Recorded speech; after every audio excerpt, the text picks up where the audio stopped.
আসসালামু আলাইকুম। মুসলিম বিশ্বসহ আন্তর্জাতিক অঙ্গনে সর্বশেষ খবরাখবরে আপনাদের সবাইকে স্বাগত জানাচ্ছি। আপনাদের সাথেই আছি আমি মমতাজ শাহিন রুম্পা। শুরুতেই জানিয়ে দিব আপডেটগুলো। রাফা ও জাবালিয়ার নিয়ন্ত্রণ নিতে হামাস ইসরায়েল তুমুল লড়াই। রাফায় বীর মুক্তিযোদ্ধাদের নজিরবিহীন প্রতিরোধে রীতিমতো কোণঠাসা হায়না বাহিনী।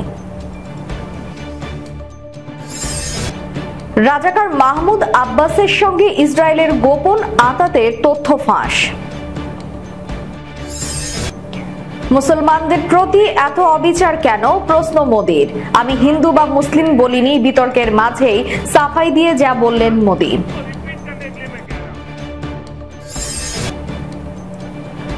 সত্যি হলো ইমরান খানের দাবি, দুবাইয়ে পাকিস্তানের প্রেসিডেন্ট ও সাবেক সেনা কর্মকর্তাদের সম্পদের পাহাড়।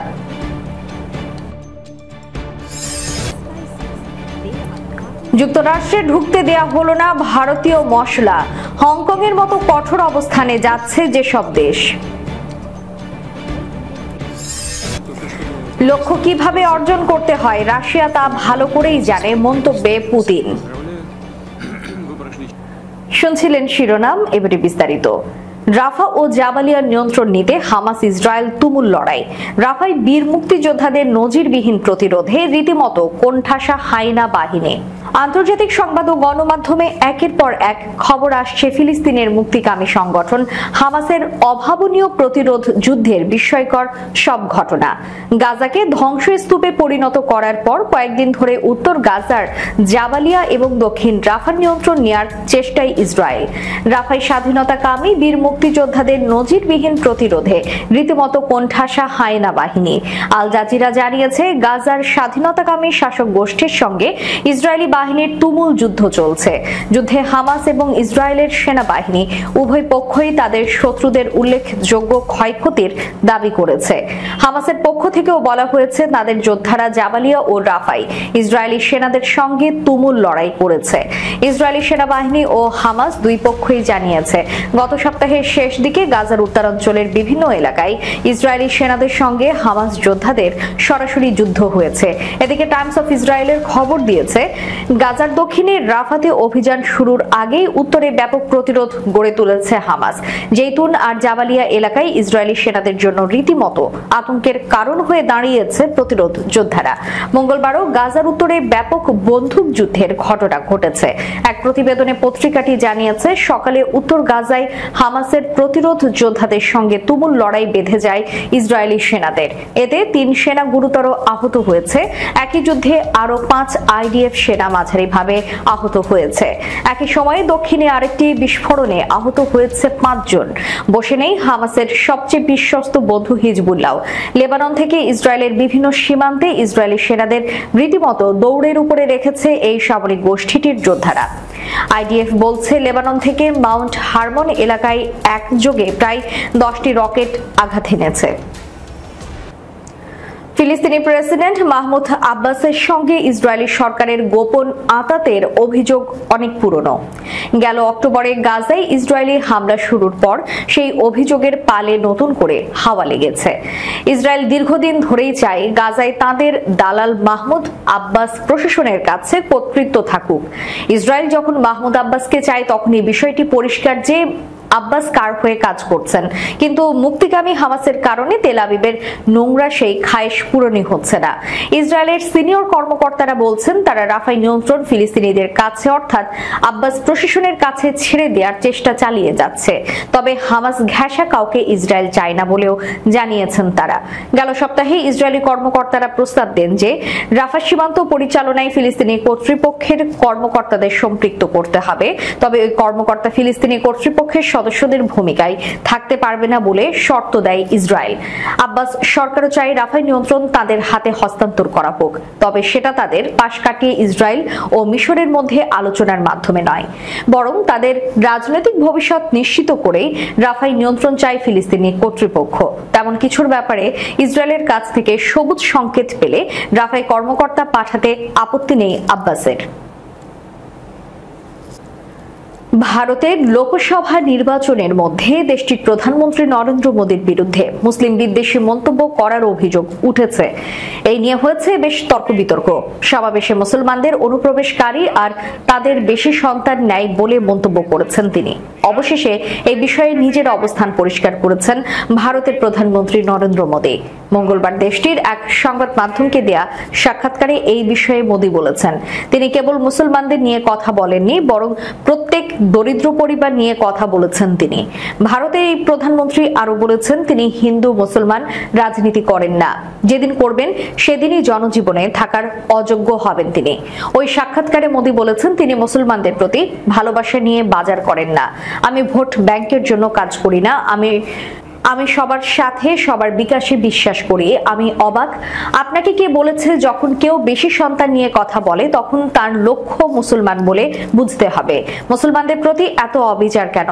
দরিদ্র পরিবারেও এই অবস্থা হয়। যেখানে দারিদ্রতা আছে সেখানে শিশুর সংখ্যা বেশি, তা যে সামাজিক বৃত্তি হোক না কেন। আমি হিন্দু বা মুসলিম কোনোটাই উল্লেখ করিনি। আমি বলেছি একজনের যতজন বাচ্চা প্রতিপালন করতে পারবে ঠিক ততজন বাচ্চাই নেওয়া উচিত। এমন পরিস্থিতি তৈরি হতে দেবেন না যেখানে সরকারকে আপনার সন্তানদের দায়িত্ব নিতে হয়। দেশটিতে চলমান লোকসভা নির্বাচনে মুসলিমরা তাকে ভোট দেবে কিনা এমন এক প্রশ্নের জবাবে তিনি বলেন, দেশের মানুষ আমাকে ভোট দেবে। আমি যেদিন হিন্দু মুসলিম করে দিনের শুরু করব সেদিন আমি জনজীবনে থাকার যোগ্যতা হারাবো। আমি হিন্দু মুসলিম রাজনীতি করব না, এটা আমার অঙ্গীকার। এর আগে দেশটির রাজস্থান প্রদেশে এক সমাবেশে নরেন্দ্র মোদী অভিযোগ করে বলেন, কংগ্রেস মানুষের সোনা ও সম্পত্তি কেড়ে নিয়ে যাদের বেশি সন্তান আছে তাদের মাঝে বিতরণ করতে চায়। পরে ওই ভাষণের বিষয়ে আপত্তি জানিয়ে কংগ্রেস সহ দেশটির অন্যান্য কয়েকটি বিরোধী দল নির্বাচন কমিশনের কাছে অভিযোগ জানায়। এই বিষয়ে মোদী বলেছেন, কংগ্রেস একটি জরিপ চালাবে এবং সেই অনুযায়ী এমনকি নারীদের মঙ্গলসূত্র ছাড়বে না তারা। সূত্র এনডিটিভি।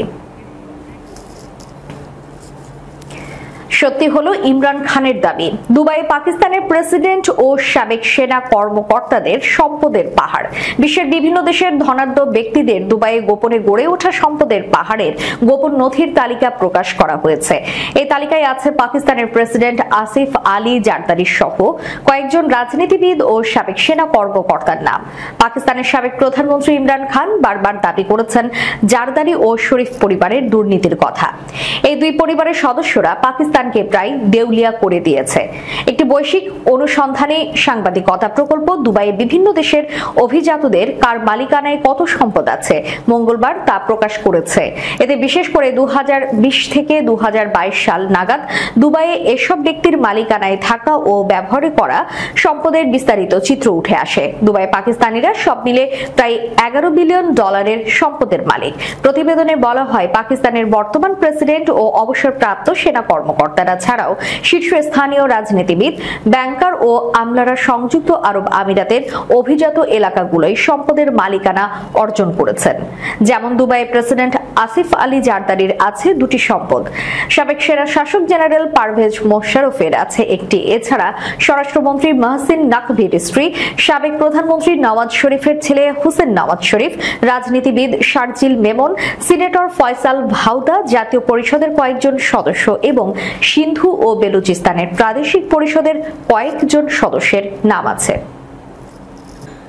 যুক্তরাষ্ট্রে ঢুকতে দেয়া হলো না ভারতীয় মশলা। হংকংয়ের মতো কঠোর অবস্থানে যাচ্ছে যেসব দেশ মানবদেহের জন্য ক্ষতিকর উপাদান থাকার অভিযোগে যুক্তরাষ্ট্রে আমদানিকৃত ভারতীয় মশলা ফিরিয়ে দেওয়া হয়েছে।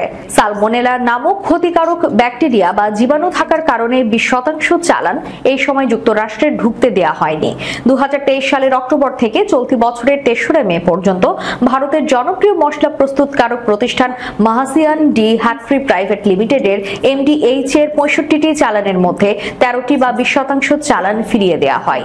যুক্তরাষ্ট্রের খাদ্য ও ঔষধ প্রশাসনের তথ্য মতে প্রতিটি চালানে কি পরিমাণ মশলাই দূষণ ছিল সে ব্যাপারে FDA নির্দিষ্ট করে কিছু জানায়নি। তবে 5 মিশালি মশলা, চাটনি ও মেথি সহ কয়েক ধরনের পণ্যের 13টি চালান যুক্তরাষ্ট্রে ঢুকতে দেওয়া হয়নি বলে FDA জানিয়েছে। শতবর্ষী প্রতিষ্ঠান MDH এর বেশ কিছু পণ্যে দূষণ ধরা পড়ার পর প্রতিষ্ঠানটি নজরদারির মধ্যে রয়েছে। জীবাণুর উপস্থিতি উপস্থিতি থাকার অভিযোগে 2011 সাল থেকে এই প্রতিষ্ঠানটির রপ্তানি করা 14.50% মশলাজাত পণ্য যুক্তরাষ্ট্রের বাজারে ঢুকতে দেওয়া হয়নি। দেশের নিয়ন্ত্রক সংস্থার উপাত্ত বিশ্লেষণ করে এমনটাই জানিয়েছে বার্তা সংস্থা রয়টার্স।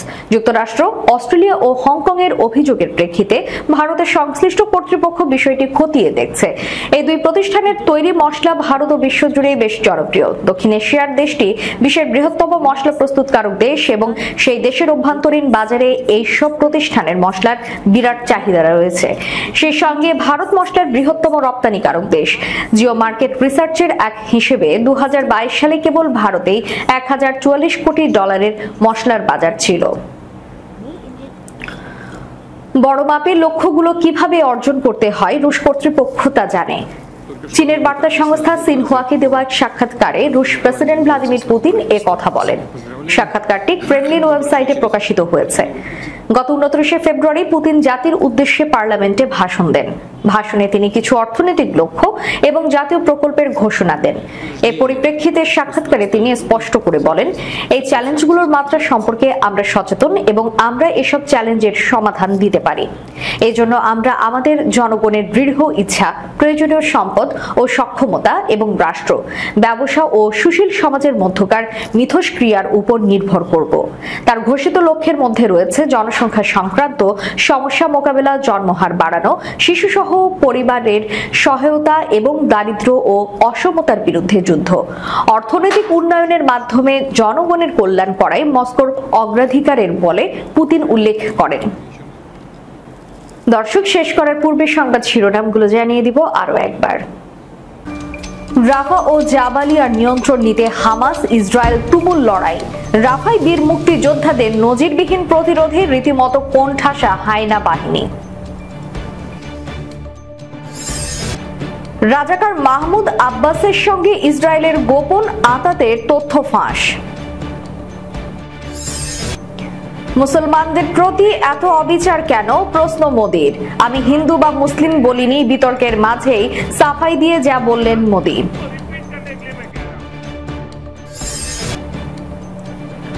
সত্যি হলো ইমরান খানের দাবি, দুবাইয়ে পাকিস্তানের প্রেসিডেন্ট ও সাবেক সেনা কর্মকর্তাদের সম্পদের পাহাড়।